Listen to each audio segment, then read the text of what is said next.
What's going on, everybody? Welcome back to another video. In today's video I'm going to show you how to do the front brakes on a 2015 Toyota Highlander all-wheel drive model. Let's get into it.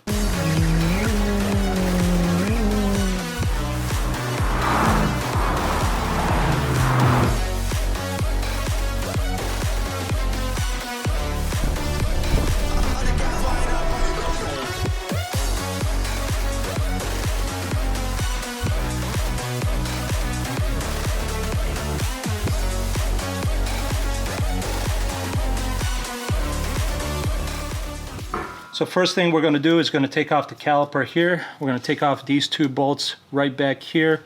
That is a 14mm socket. Depends on how tight these bolts are on there. You can possibly do it. Let's first do the first one and I'll tell you why. Or the bottom one, should I say. And it looks like the bottom one's doing it too. So this one has the bolt in the back, but then it has this nut here that you have to try to hold because it will actually twist. It doesn't actually pinch on anything to prevent it from twisting like most calipers do, or brackets. So what I've been doing is I just grab a vice grip and I clamp it on here to prevent that from moving, and then that should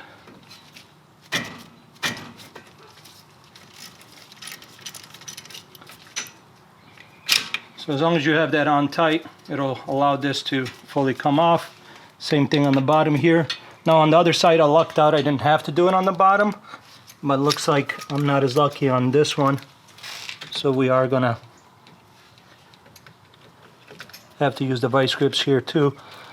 Now as long as it doesn't turn, it won't hurt anything. It won't hurt the pin boot or anything like that. So, and then you can adjust that by hand, and that's off. Now of course you want to use something to hang this against the spring so that way it doesn't pull on the brake line and damage the brake line. So I have just this little hook, metal hook that holds it up. You can use a bungee cord, doesn't matter what you use, anything will work. Now back here you have two other bolts that are going to be a 17mm. Now I'm using the bigger 1/2" ratchet just because it's going to give me more leverage. Those are on there pretty tight, but I didn't have a 1/2" 17", so I'm using an adapter here to go from 1/4 to 1/2. And just the same process.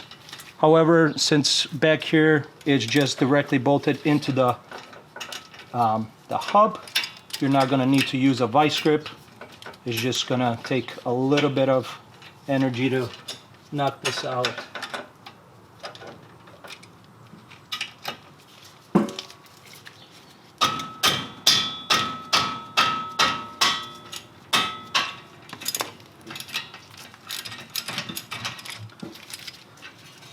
Do not take off that bottom one or the top one until both of them are broken loose. Alright, so this is the bracket off. These pins help adjust the pads properly when they're sitting in there. You will get this with the new kit. Depending on your pads, you might not get it because the pads might actually not have those holes. That'll happen depending on how the pads developed. In this case we do have new ones, so we don't need these. You also will get new shims. This particular model has separate shims at the top. It's not one solid shim that goes across.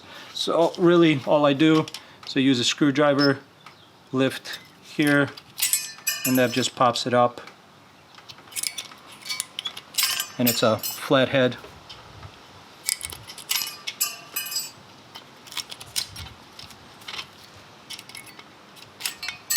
Now what you want to do is of course take a brass brush and clean the flat surface here, so when you put on the new shims they sit flat and they don't get bothered by the rust.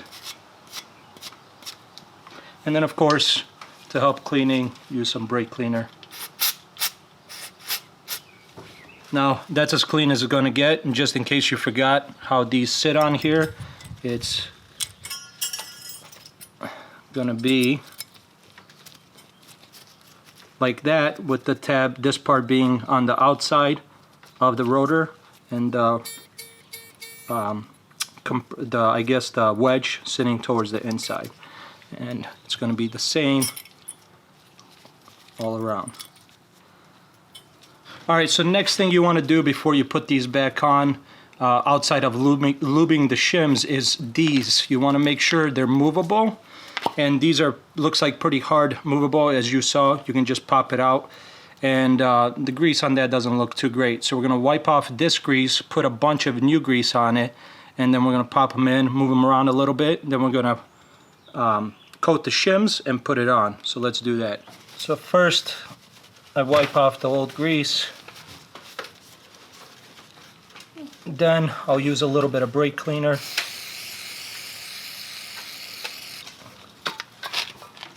and then I'm going to wipe it off just a little bit more, just to get off anything that might be there. Now you can, if you really want to, grab Q-tips and really clean the inside of this. That's going to be a lot of work. I'm not going to do that. What I'm going to do though is, now that this is clean, I use just CRC brake grease, and I'm really generous with how much I put on here, because it's not going to be only on the bolt, but it's going to be inside that hole and that boot.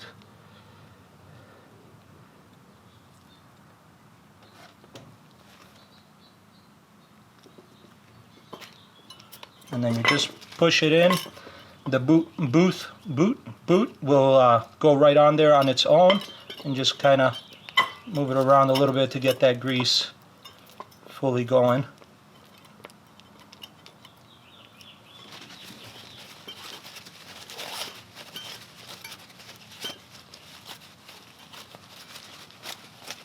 And then same thing for this one, as you can, and then as you can see, it does stick to the bolt, but as long as you just pull a little bit more,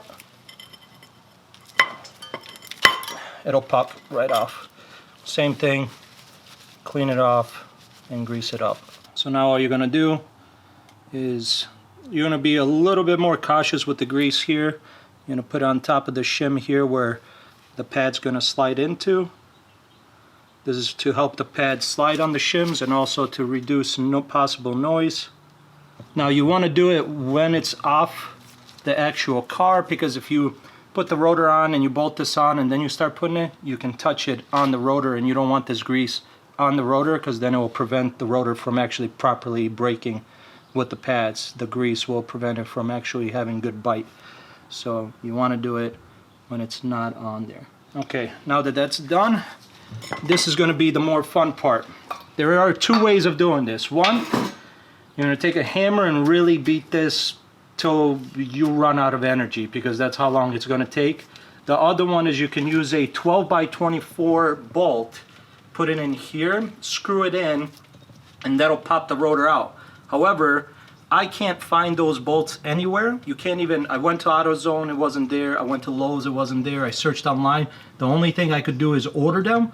So I don't have the bolts, so all I'm gonna do is literally just beat this until it pops off. And the other side took a very long time to do that. So here we go once again. Unless for some reason this is a lot easier than the other side, this is gonna be a bit.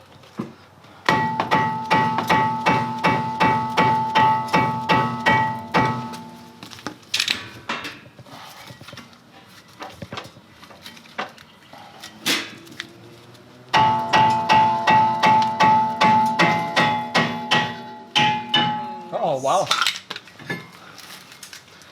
a lot faster than I expected. So there it is off. You're gonna do a little bit same here with this brass, like a brass brush. Just try to get the surface smoothed out, so that way the rotor, the new rotor, can sit on there as flat as possible. If you have a brush on like a drill or something, you can use that. Just try to be gentle with it so you don't make too many abrasions on here. But just as long as you can make it fairly smoother, that'll work. Once you're done with that, use some brake cleaner to get the dirt to come off, and just do it for a bit. You don't have to do it for too long. This will make sure everything sits nice and flat. All right, now after that's clean, what you want to do is get some anti-seize lubricant and put it on the actual hub. Try not to put it on the actual lug nuts or the lugs. Some people do. I don't recommend it, just because lug nuts are obviously there to keep wheels on. To keep the wheels on, anti-seize is going to prevent it possibly from properly screwing down, and of course you want to torque it down, but even then I wouldn't put it. So I would just put it on the actual hub itself, so that way the next rotor you might change doesn't take much to take off. And now you want to make sure you don't get any kind of grease or lubricant on the actual rotor, and everything is reverse of what we did to take everything off. So you just put the rotor on,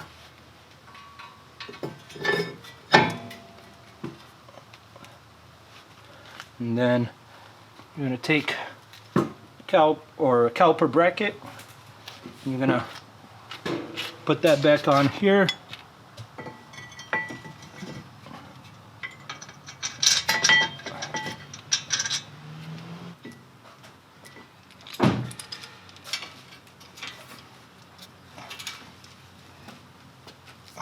Alright, now that the caliper's on, or the bracket's on, you're going to want to put on the pads. Sometimes this can be a pain with these little wedges that hold the pad on.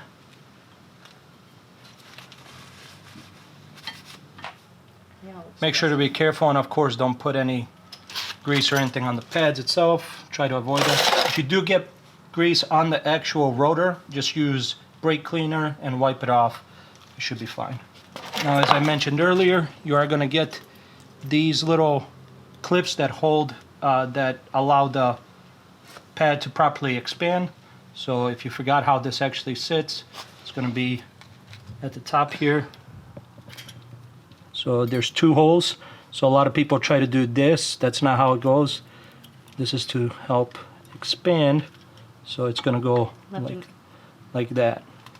And then the bottom one goes, and the caliper is going to sit over that. Now if it is pushing it out too much, you could adjust it simply by bending it a little bit. Alright, so there's a few ways to push the pistons in for the calipers. There is, of course, the normal tool that you can buy online. I'll link it in the description. However, what I do is I take the old pad, set it on there, I take a C-clamp, and then I squeeze it down. I put the C-clamp, this part here, onto the bolt, the banjo bolt here that prevents the fluid. Put it there. So as you can see, this is more towards the center of the two. Now you can go back and forth if you want to adjust it every time, but this should push all of them down. And this part here of the C-clamp is sitting on the actual banjo bolt. It's going to be right there. And simply, slow and steady, don't try to rush it. Just allow the pistons to compress, and this will work fine. Once again, you can get a special tool. The tool is useful if you have multi-piston calipers where the pistons are on each side. That's a lot better. C-clamps are not necessarily good for that aspect, but for this, where it's the pistons are on one side like this, this works perfectly fine. And just slowly allow it to push in. I've had some of those specialty tools for pistons and calipers like this, but they always seem to break. Now there is a specific one that I like that I haven't gotten yet, but it looks like it's the best option, and I'll link that one in the description. But that's that. You're all set. And before you put the caliper on, some people like to do this, some don't. It doesn't matter either way if you do or don't, but a lot of people say to put grease, brake grease, on the outside of the pad to help reduce noise. So I do it because that's what most people say to do. But I have seen people not do it, and sometimes they get lucky and they don't hear noise, and sometimes they do hear noise. So just really depends.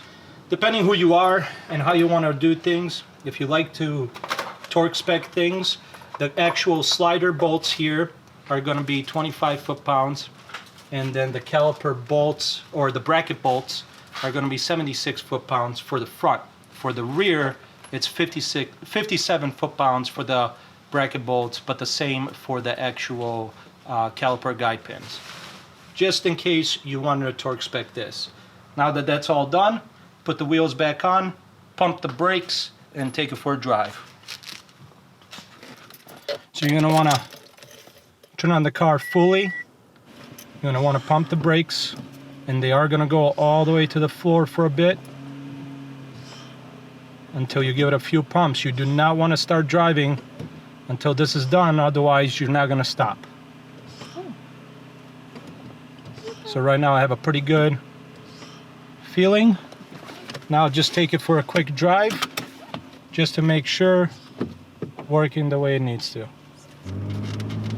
You're just going to want to stop a few times to make sure they're properly braking.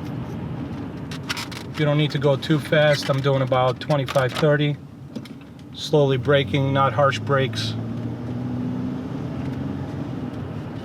Now there is a braking period for all rotors, and they're all different.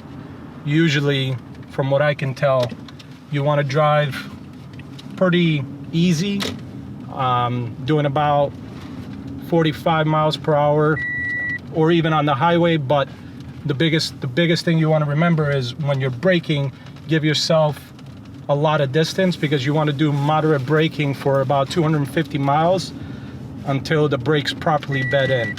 Now that's usually what I've seen on a lot of the performance stuff that I get. These are a little bit more stock. They don't have like slotted slots in the rotors or anything like that. So it is possible that the braking procedure might be a little bit different. And that's it, pretty simple. Just like any other car, it's nothing crazy, it's nothing too insane. Very easy to do. It just takes a little bit of time and patience, and you can get it done. I hope this helped. I know this is not my normal type of video. Normally I'm doing kind of modifications, but I figure I had the car with me. It's not my car, it's a family member's car. I'm doing this. Why not show you guys, just in case if some of you have this car, are curious on how to do it, so you can see that it's very simple, even if it is an SUV versus just like a regular sedan or a coupe vehicle. I hope you guys enjoyed it. I hope it helped out, and I'll see you in the next one.